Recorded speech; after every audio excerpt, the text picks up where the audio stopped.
आपके YouTube channel पे स्वागत करती हूँ। अगर आपको मेरी वीडियो अच्छी लगे और पसंद आए तो प्लीज़ इसको लाइक और सब्सक्राइब करना मत भूलिएगा। आज मैं आपको +2 का सिलेबस और गुरु नानक देव जी की उदासियों के बारे में बताऊँगी। +2 के सिलेबस में 24 चैप्टर हैं, जिसमें से गुरु नानक देव जी के बारे में बताया हुआ है, गुरु गोबिंद सिंह जी के बारे में, गुरु अर्जन देव जी के बारे में, गुरु हरराय जी के बारे में, दशम ग्रंथ के बारे में, मुगल साम्राज्य जो था उसकी सामाजिक और आर्थिक के दिशा के बारे में, 16वीं शताब्दी के बारे में, प्रथम एंग्लो सिख युद्ध, सेकंड एंग्लो सिख युद्ध। ठीक है, ये सभी इनके चैप्टर हैं। इन चैप्टरों में से प्रत्येक चैप्टर में मैं आपको 2 क्वेश्चन करवाऊंगी। इन 2 क्वेश्चनों में से आपका पूरा चैप्टर कंप्लीट हो जाएगा, क्योंकि इन 2 क्वेश्चनों में से आपको बड़े भी क्वेश्चन मिल जाएंगे जो 5 नंबर वाले हैं, छोटे भी मिल जाएंगे जो 2-2 नंबर वाले हैं, और 10 नंबर वाला क्वेश्चन तो मैं आपको करवाऊंगी। ठीक है, ये तीनों क्वेश्चन आपको एक ही क्वेश्चन में मिल जाएंगे, इसलिए आप मेरी वीडियो बहुत ध्यान से सुनिएगा, क्योंकि +2 के जो बच्चे लॉकडाउन के समय नहीं पढ़ रहे, अगर आप मेरी वीडियो अच्छी प्रकार से सुन लेंगे तो आपका जो हिस्ट्री का सिलेबस है वो पूरा कंप्लीट हो जाएगा और आपको पढ़ने की ज़रूरत भी नहीं पड़ेगी, क्योंकि मैं आपको बहुत अच्छी प्रकार से समझाऊंगी। ठीक है, चलो आज हम जानते हैं गुरु नानक देव जी की उदासियों के बारे में। जो गुरु नानक देव जी की उदासियाँ हैं, पहले तो हम जाने कि गुरु नानक देव जी की उदासियाँ कहते किसी हैं, ये उदासियाँ होती क्या हैं। ठीक है, 1499 ईस्वी में यानी कि 1499 को गुरु नानक देव जी जो हमारे गुरु थे, श्री गुरु नानक देव जी, वो 1499 ईस्वी में 1499 को वो देश और विदेश की यात्राओं में निकल पड़े थे। ठीक है, ज्ञान प्राप्ति के लिए। ठीक है, ज्ञान प्राप्ति के लिए वो देश और विदेश की यात्राओं में निकल पड़े थे। उनका क्या मोटिव था, क्या मतलब था उनका निकलने का, कि समाज जो था बहुत गलत दिशा में फैला हुआ था। ठीक है, जो समाज था वो जाति प्रथा में बहुत फैला हुआ था, यानी कि जो नीची जाति के लोग थे वो ऊंची जाति से बहुत घृणा करते थे, यानी कि नफरत करते थे।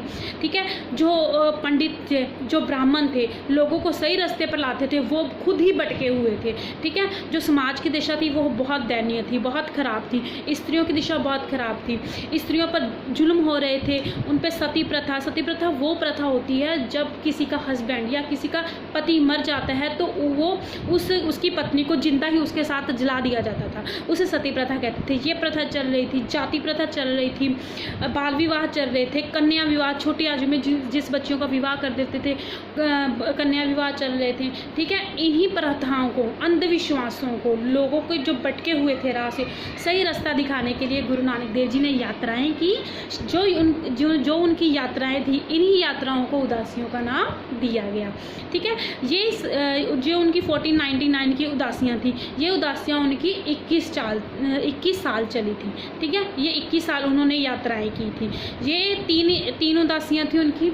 पहली उदासी में वो कहाँ गए, सेकंड उदासी में वो कहाँ गए, थर्ड उदासी में वो कहाँ गए। ठीक है, आज मैं आपको गुरु नानक देव जी की पहली उदासी बताऊंगी, जो उन्होंने 1499 को शुरू की थी, 1499 ईस्वी में की थी। ये उदासी उनको 12 साल लगे थे, ये उदासी के लिए उनको 12 साल लगे थे। ठीक है, अब हम जानते हैं कि गुरु नानक देव जी पहले कहाँ गए थे। पहले वो गए थे सैदपुर।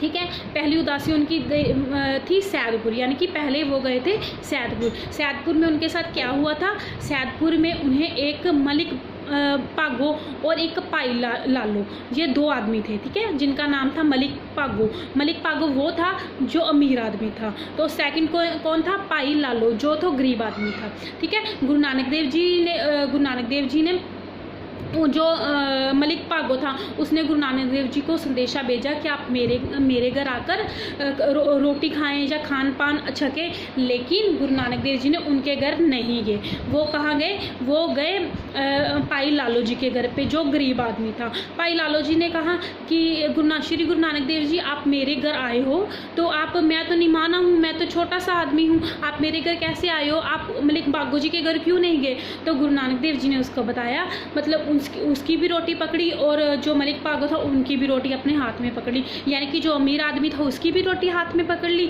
जो गरीब आदमी था उसकी भी रोटी हाथ में पकड़ ली। तो वो मुट्ठियों को जोर से दबाने लगे। ठीक है, जब जो मलिक पागो था, ठीक है, जो गरीब आदमी था और जो अमीर आदमी था, जो अमीर आदमी था उसकी रोटी में से खून निकलने लगा और जो गरीब आदमी था उसकी रोटी में से दूध निकलने लगा। तो गुरु नानक देव जी ने उसको बताया कि हमेशा अच्छे कर्म करके, मेहनत से, खून पसीना एक करके कमाया हुआ धन ही काम आता है, जो तुम्हारे साथ जाता है। जो तुम गलत काम करके जो तुम कमाओगे वो तुम्हारे साथ गलत ही होगा। इसलिए वो गुरु नानक देव जी के चरणों में गिर गए और उनके मतलब उनकी राह पे चल पड़े। सेकंड वो कहाँ गए? सेकंड वो गए तलुबा में। तलुबा में उनके साथ पहले वो सैदपुर में गए। पहली उदासी 1499 को 12 साल चली। वो पहले कहाँ गए? सैदपुर में। सैदपुर फर्स्ट पॉइंट है, ठीक है। फिर सेकंड पॉइंट आएगा तलुबा। फिर वो तलुबा में गए।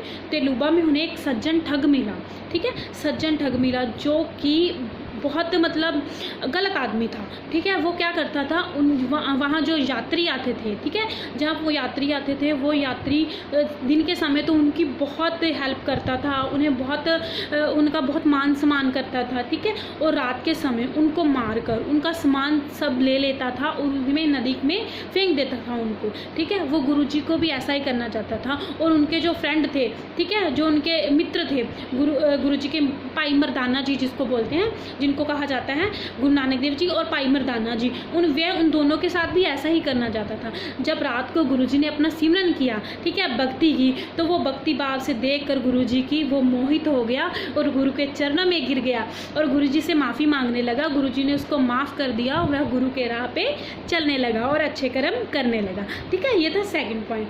थर्ड पॉइंट था कुरुक्षेत्र। कुरुक्षेत्र जो था सूरज ग्रहण का टाइम था। गुरुजी सूरज ग्रहण का टाइम था, तो गुरुजी कुरुक्षेत्र में गए, ठीक है। वहाँ गुरु नानक देव जी ने जो वहाँ के पंडित थे, ठीक है, उन्हों को, जो वहाँ के साधु थे, उन्हों को उपदेश दिया कि हमेशा शुद्धि करके, आत्मा की शुद्धि करके, ठीक है, और हमेशा सादा जीवन व्यतीत करने से ही तुम परमात्मा को पा सकते हो, ठीक है। फिर वो फोर्थ में गए। चौथे पे वो गए दिल्ली वहाँ पर गए मजनू का टिल्ला, ठीक है। मजनू का टिल्ला वहाँ गुरु नानक देव जी गए। वहाँ गुरु नानक देव जी की जो उनके उपदेश थे, जो उनका सिमरन था, वहाँ की जनता ने सुना और वह गुरु जी के चरणों में गिर गए और गुरु जी ने उन्हें सच्चे राह पर लाया, ठीक है। फिर उसके बाद वो गए हरिद्वार। जब वो हरिद्वार में गए तो वहाँ के जो पंडित थे, जहाँ वहाँ के जो लोग थे, ठीक है, वो जो पंडित थे वहाँ पे वो सूरज को पानी दे रहे थे, ठीक है, उत्तर दिशा की ओर मुंह करके सूरज को पानी दे रहे थे। और जहाँ के वो लोग थे वो पितरों को पानी दे रहे थे, ठीक है। तो गुरु नानक देव जी उन्हें देखकर बहुत हैरान हुए। फिर गुरु नानक देव जी पश्चिम दिशा में मुँह करके, ठीक है, वो पानी देने लगे। तो वहाँ का एक पंडित था, उन्होंने पूछा, गुरु जी सब उत्तर दिशा में सूरज को पानी दे रहे हैं, पितरों को पानी दे रही हैं, आप पश्चिम दिशा में किसे पानी दे रहे हो? तो फिर श्री गुरु नानक देव जी ने उन्हें बताया कि मैं अपने पंजाब के खेतों को पानी दे रहा हूँ। तो फिर वो पंडित वो हैरान हो गया। पंडित जी कहने लगे कि श्री गुरु नानक देव जी, आप तो आपका पानी पंजाब के खेतों पे कैसे जा सकता है 30 किलोमीटर दूर तक? तो गुरु नानक देव जी ने उन्हें बताया कि अगर आपका पानी सूरज तक जा सकता है जो हजारों किलोमीटर दूर है, तो मेरा पानी मेरे पंजाब के खेतों में क्यों नहीं जा सकता?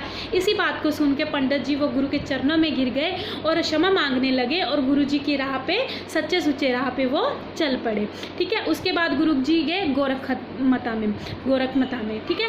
वहाँ पे गुरु जी साधुओं से मिले जिन्होंने शरीर पे भस्म लगाई हुई थी, कानों में कुंडन पहने हुए थे, ठीक है। तो शंख बजा रहे थे। गुरु जी ने उन्हें बोला कि शंख बजाने से, शरीर में भस्म लाने से, ठीक है, कानों में कुंडन डालने से परमात्मा की प्राप्ति नहीं हो सकती। परमात्मा की प्राप्ति आत्मा शुद्ध करने से, ठीक है, आत्मा को साफ रखने से परमात्मा की प्राप्ति हो सकती है।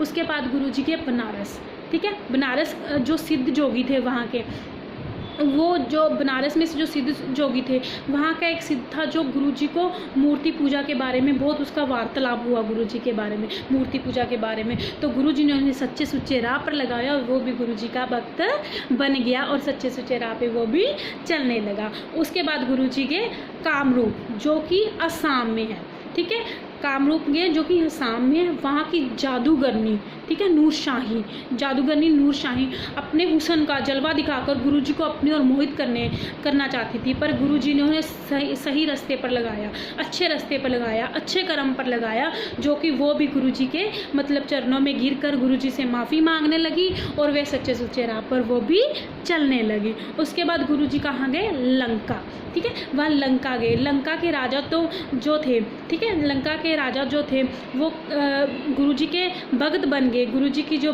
वाणी थी उन्होंने सुनी, ठीक है, वो वाणी सुनकर मोहित हो गए और गुरुजी के चरणों में गिर गए और गुरुजी के भक्त बन गए। फिर वो गए पाकपटन में, ठीक है, वहाँ का जो वहाँ उसे शेख ब्रह्म जी से मिले, ठीक है, वहाँ उन्हें शेख ब्रह्म जी मिले। शेख ब्रह्म जी जो वहाँ के राजा थे, ठीक है, वहाँ उन्हें मिलकर जो शेख ब्रह्म जी गुरु नानक देव जी से मिलकर बहुत खुश हुए, ठीक है, और उनकी भक्ति और उनकी भावना और उनके जो सिमरन करते थे उनसे बहुत खुश हुए और उनकी सच्चे सुच्चे राह पे वो भी लग पे। ये उनकी थी, गुरु नानक देव जी थी पहली उदासियाँ। कहाँ कहाँ गए? फर्स्ट वो गए सैदपुर, फर्स्ट पॉइंट है जो सैदपुर। सेकंड वो गए तलुबा, ठीक है, थर्ड वो गए कुरुक्षेत्र, ठीक है, फोर्थ वो गए दिल्ली, उसके बाद गए हरिद्वार, फिर गए गोरखमता, फिर गए कामरूप जो आसाम में है, फिर गए लंका, फिर गए पाकपटन, ठीक है। ये उनकी फर्स्ट उदासियाँ हैं। इन्हीं फर्स्ट उदासियों में से आपको इनके छोटे क्वेश्चन भी मिल जा सकते हैं, जैसे कि उदासियाँ होती क्या हैं, उदासियों से क्या भाव है, ठीक है। ये क्वेश्चन 5 नंबर में भी आ सकता है। जैसे आपको बताया है कि उदासियाँ क्या होती हैं, गुरु नानक देव जी ने उदासियाँ क्यों की, ठीक है, ये आप इस पॉइंट्स में लिख सकते हैं। और छोटे क्वेश्चन में ये सबसे छोटे क्वेश्चन में ये भी क्वेश्चन आ सकता है कि गुरु नानक देव जी की पहली उदासी के बारे में बताओ कि ये उदासी कब तो और कब तक हुई। जैसे मैंने बताया है कि ये 1499 में को हुई, ठीक है, और ये 12 साल, ये उदासी 12 साल चली, ठीक है। इसमें से ये भी क्वेश्चन आ सकता है कि गुरु नानक देव जी की फर्स्ट उदासी के बारे में बताओ। आपने ये सारे डिटेल में लिख से, अगर आपको 5 नंबर का क्वेश्चन आता है तो आप डिटेल में इसके पॉइंट्स मत लिखिएगा, वैसे ही लिख दिएगा। अगर ये 10 नंबर का क्वेश्चन आता है तो इसके पॉइंट में अच्छी तरह से ध्यान से लिखिएगा, ठीक है। आज मैं आपको गुरु नानक देव जी की पहली उदासी के बारे में बताया है। सेकंड वीडियो में मैं आपको गुरु नानक देव जी की दूसरी और तीसरी उदासी के बारे में बताऊंगी, ठीक है। और आप मेरा वीडियो लाइक और शेयर करना मत भूलिएगा, ठीक है। Thank you.